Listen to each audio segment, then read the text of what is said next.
सड़क केबे भी सीधा होई न थाए। किछि बाट जिबा परे मोड़ निश्चिंत भाव आसी थाए। ठीक सेमिति आम जीवन रास्तार मध्य बहुत बाधाविघ्न आसी थाए।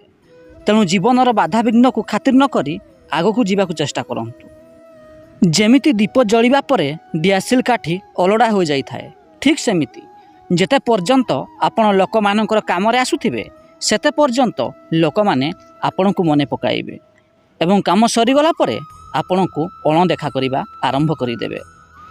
ए मनीष बना बड़ अजब।